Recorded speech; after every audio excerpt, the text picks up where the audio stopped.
Hello बच्चों, आप कैसे हो? उम्मीद है कि आप अच्छे होंगे। तो बच्चों, हम आज इस वीडियो में आपके लिए पृष्ठीय क्षेत्रफल और आयतन अर्थात सरफेस एरियाज एंड वॉल्यूम के पार्ट 11 को लेके आए हैं, जो कि आप लोगों के लिए बहुत ही महत्वपूर्ण है बच्चों। तो चलते हैं प्रथम प्रश्न की ओर बच्चों।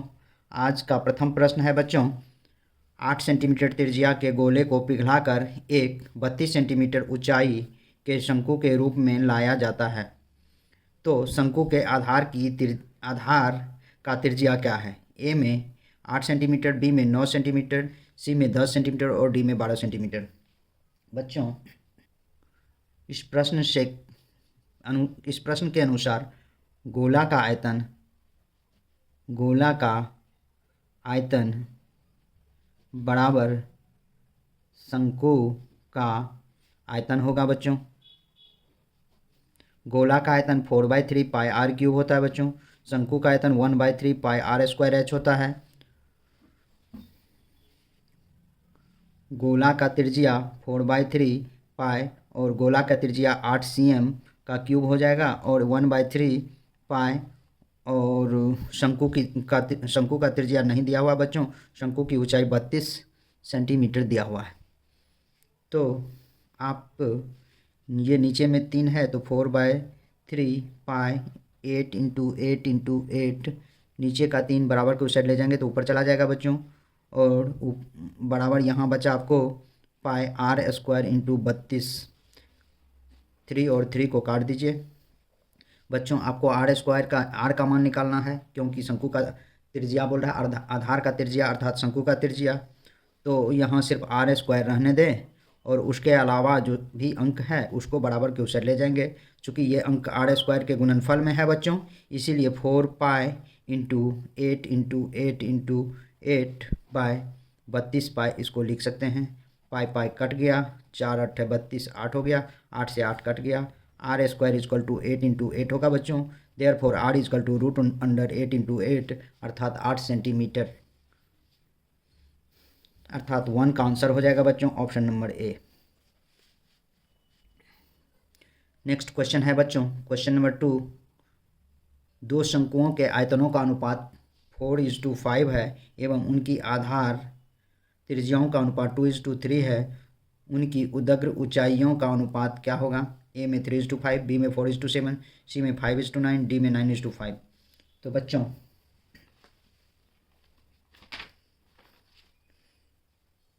आपको मांग क्या रहा है? कह रहा दो शंकुओं के आयतन का अनुपात इतना है, आधार के त्रिज्याओं का अनुपात है, उनकी उदग्र ऊंचाइयों का अनुपात क्या होगा? उदग्र मीन्स होता है लंबवत, लंबा, ऊंचाई। शंकु होता है तो बच्चों आप जानते हैं शंकु इस तरह से होता है, और ये तिर्यक ऊंचाई है, और ये इस शंकु में ऊंचाई होता है, ये एच होता है बच्चों। ये जब एच हुआ, ये लंबवत खड़ा है, इसलिए इसको उदग्र कहते हैं। इसी को उदग्र ऊंचाई कहते हैं बच्चों। तो चलिए, शंकु का आयतन माना कि त्रिज्याओं का अनुपात, शंकु की त्रिज्याओं का अनुपात, माना कि शंकु के त्रिज्याओं का अनुपात, त्रिज्याएं क्रमशः 2x तथा 3x है। शंकु के आयतन का अनुपात, एक शंकु की ऊंचाई h मान लेते हैं, h1, और दूसरी शंकु की, माना कि शंकु की ऊंचाई, माना कि शंकु की ऊंचाई h1 तथा h2 है। तो शंकु का आयतन का अनुपात हो जाएगा 1/3 पाई आर 1 स्क्वायर h1 बटे 1/3 पाई r2 स्क्वायर h2। 1/3 पाई 1/3 पाई कट जाएगा बच्चों।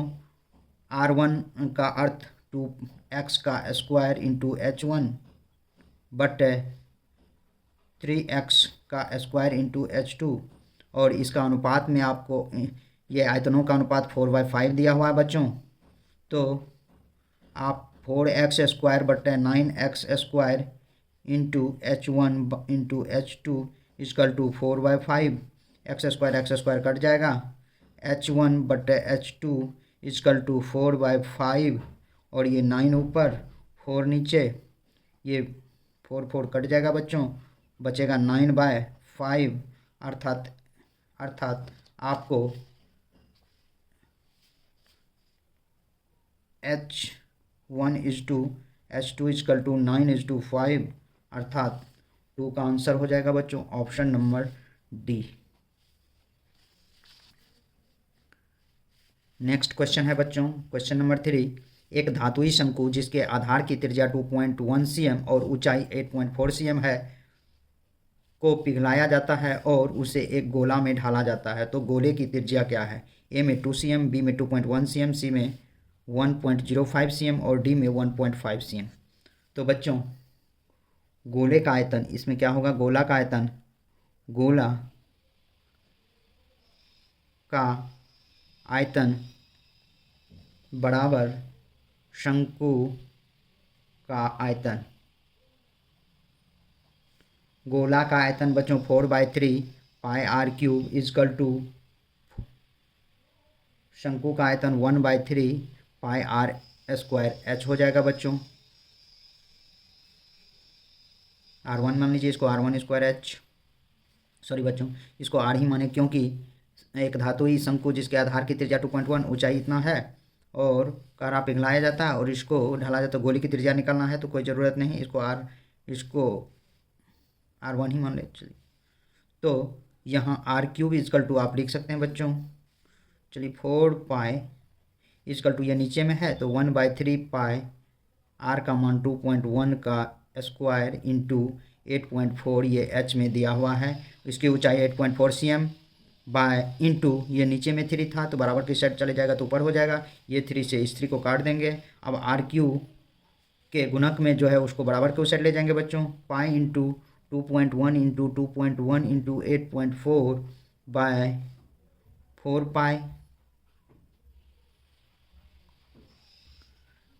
पाई कट जाएगा बच्चों, इसको 4 से काटेंगे तो 4 2 जा 8.2, अर्थात r equal to cube root आप 2.1 इंटू 2.1 इंटू 2.1 लिख सकते हैं, अर्थात इसकी त्रिज्या हो जाएगा 2.1 सेंटीमीटर, अर्थात 3 का आंसर हो जाएगा बच्चों ऑप्शन नंबर बी।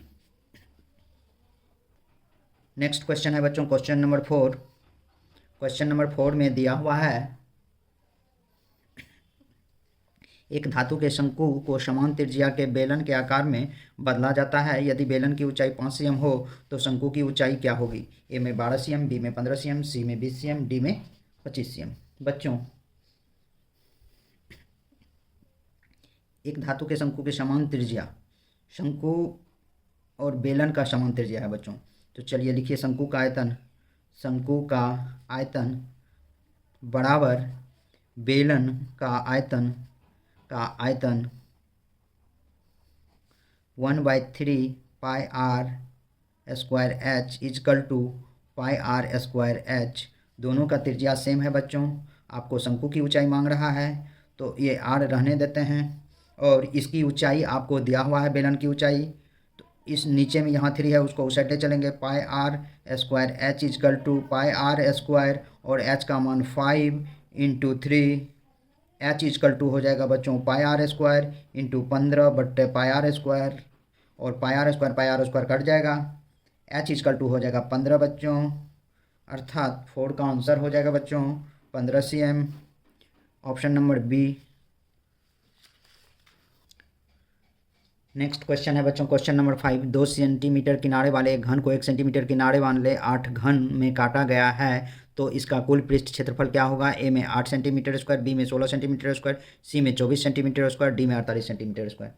बच्चों घन का किनारा जो काटा गया है, घन का किनारा अर्थात इसको भुजा भी कह सकते हैं बच्चों, भुजा ही कहा जाता है, 1 cm हो गया दिया है, ये 1 cm के 8 घन काटा गया है। घन का पृष्ठ क्षेत्रफल बराबर 6 गुना भुजा स्क्वायर बच्चों। 8 घनों का पृष्ठ क्षेत्रफल बराबर 8 गुना 6 गुना 1 का स्क्वायर बच्चों। 8 गुना 6 गुना 1 अर्थात 48 सेंटीमीटर स्क्वायर आंसर हो जाएगा बच्चों। इसलिए 5 का आंसर हो जाएगा बच्चों option number D. Next question है बच्चों क्वेश्चन नंबर 6 दिया हुआ है। एक 2 मीटर लंबी भुजा वाले घन से 1 मीटर लंबी भुजा का घन काट लिया गया है। घन का शेष आयतन घन मीटर में क्या होगा? ए में 1 सेंटीमीटर क्यूब, बी में 3 सेंटीमीटर क्यूब, सी में 7 सॉरी बच्चों फिर से सुन लें। एक 2 मीटर लंबी भुजा वाले घन से 1 मीटर लंबी भुजा का घन काट लिया गया है। घन का शेष आयतन घन मीटर में क्या होगा? 1 मीटर क्यूब, बी ऑप्शन में है 3 मीटर क्यूब, सी में है 7 मीटर क्यूब और डी में है बच्चों 8 मीटर क्यूब। तो चलिए बच्चों इसे बनाते हैं। बड़े घन का आयतन बराबर 2 मीटर का क्यूब, क्योंकि बड़े घन की भुजा 2 मीटर है तो इसे 2 गुना 2 गुना 2 8 मीटर क्यूब लिख सकते हैं। छोटे घन का आयतन बराबर 1 मीटर क्यूब अर्थात 1 गुना 1 गुना 1 बराबर 1 मीटर क्यूब। अब टोटल घन कितना मीटर क्यूब का है?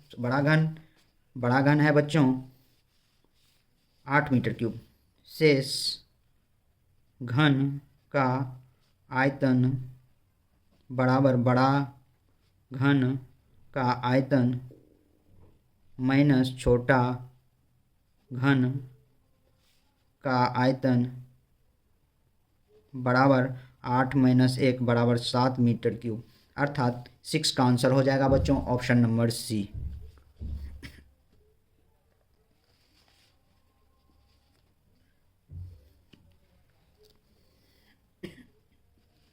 नेक्स्ट प्रश्न है बच्चों प्रश्न नंबर 7 दिया हुआ है। ACM किनारे वाले घन के आयतन और ACM आधार त्रिज्या एवं ACM ऊंचाई वाले शंकु के आयतन का अनुपात है या क्या है? ए में 1:π, बी में 2:π, सी में 3:π और डी में 1:3। तो बच्चों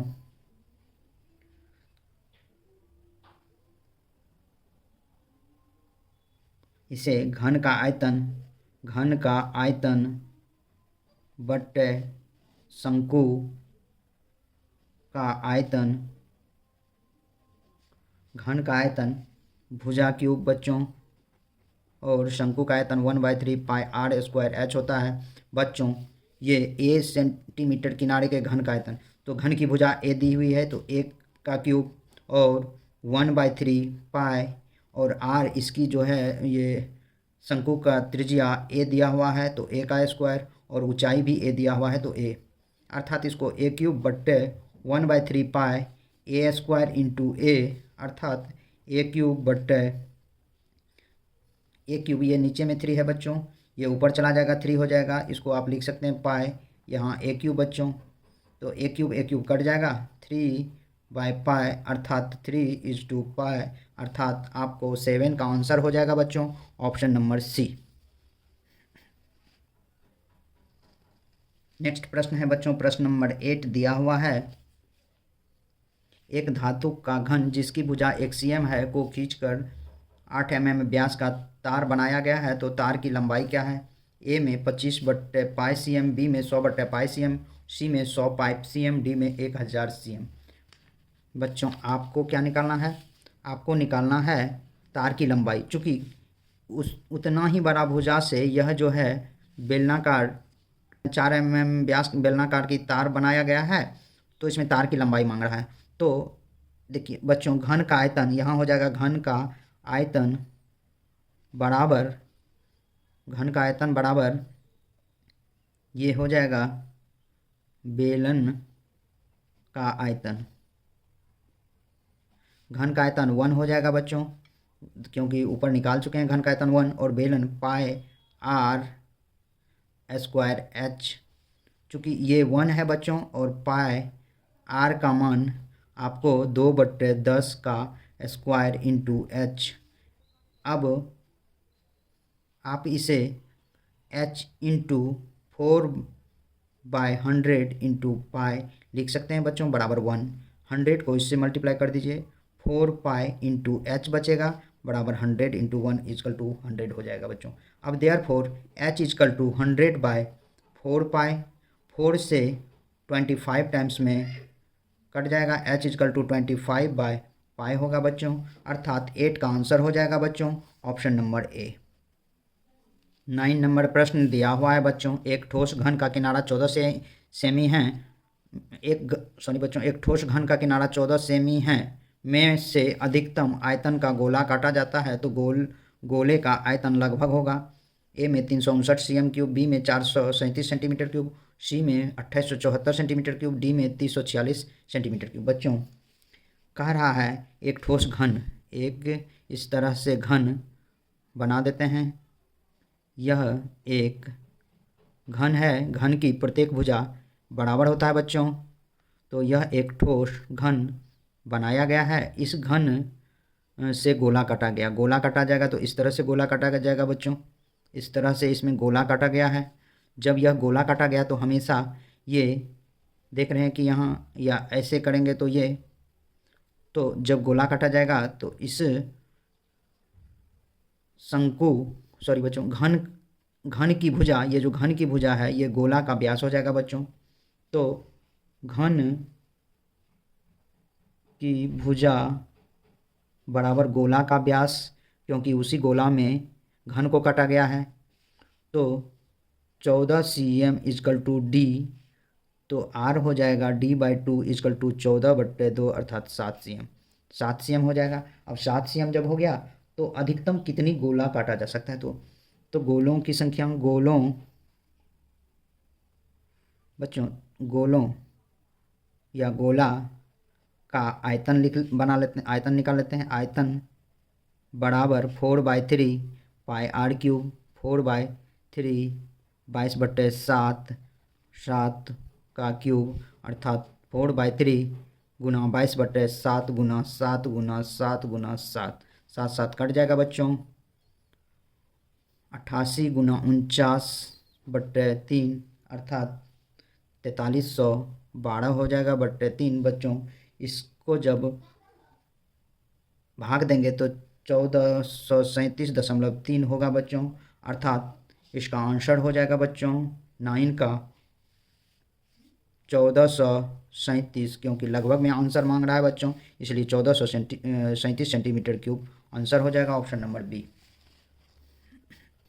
नेक्स्ट और आज का अंतिम प्रश्न है बच्चों, एक घन और उसके अंदर फिट बैठने वाले गोले के आयतन का अनुपात क्या होगा। ए में π/6, बी में π/3, सी में 6/π और डी में 8/π। उसी टाइप का है बच्चों, एक घन बना लें, ये एक घन बना लेता हूँ,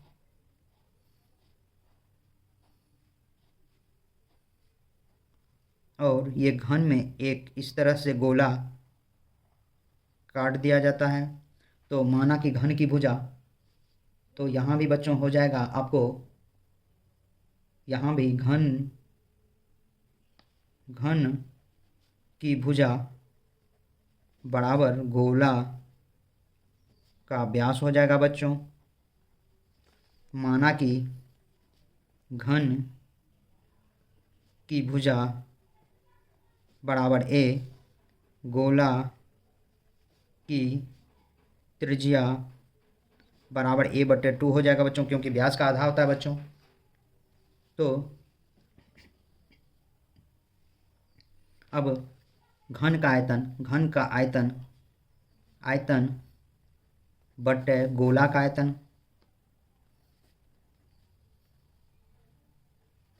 बच्चों आप लोग इस टाइप से लिख के सब्जेक्टिव में बनाएंगे, ऑब्जेक्टिव में बिल्कुल नहीं इतना लिखना है, सिर्फ ए लिख लेंगे और a/2 लिख लेंगे और बना देंगे। घन का आयतन भुजा क्यूब, अर्थात भुजा दिया हुआ ए का क्यूब, और गोला होता है 4/3 पाई, आर के बदला में a/2 का क्यूब हो जाएगा बच्चों। तो a cube Guna 3/4 pi into a cube बटे 2 का क्यूब 8 होता है बच्चों, 4 दूना 8 अर्थात 2 ऊपर चला जाएगा, a क्यूब गुना 3 गुना 2 बटे a क्यूब होगा बच्चों, a क्यूब कट जाएगा और ये पाई भी है बच्चों, अर्थात 6/π अर्थात आपको आंसर हो जाएगा बच्चों 6:पाई। तो बच्चों इस प्रश्न का उत्तर होगा 6:पाई अर्थात ऑप्शन नंबर सी। तो बच्चों आज के वीडियो में बस इतना ही। मेरे YouTube चैनल पर बने रहने के लिए आप लोगों को बहुत बहुत धन्यवाद, तथा मेरे इस प्रकार के वीडियो को देखने के लिए आप लोग मेरा चैनल को ज़रूर से ज़रूर सब्सक्राइब करें। तो बच्चों बहुत बहुत धन्यवाद।